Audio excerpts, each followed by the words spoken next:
Well, Scott, the president spent a lengthy part of his remarks this evening talking about the CEOs who will be advising the White House in its effort to figure out exactly how and when to reopen the economy.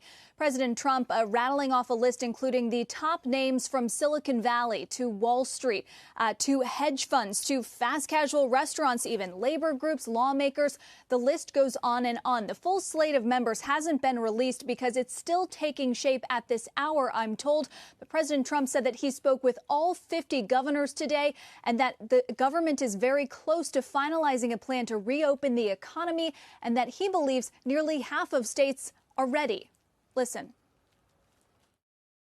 Actually, there are over 20 that are in extremely good shape, and we think we're going to be able to get them open fairly quickly, and then others will follow.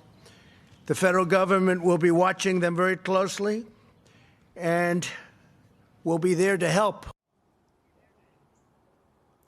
A White House official tells me that the corporate advisory group will be there to figure out a plan to prime the economy for reopening when the medical task force, including the officials from the Health and Human Services Department, as well as the CDC, give the green light for that to happen.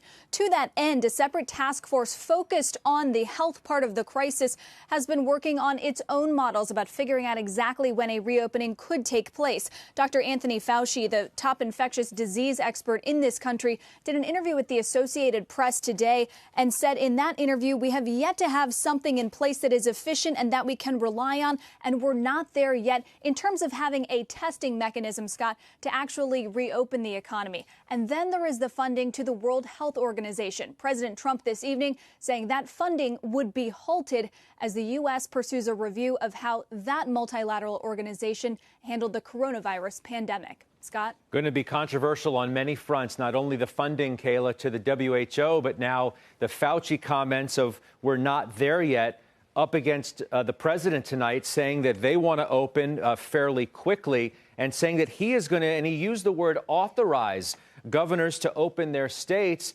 That in and of itself is going to run up against some roadblocks potentially in states like New York and California. And many of those governors, Scott, have timelines that are much different from what the president himself has laid out.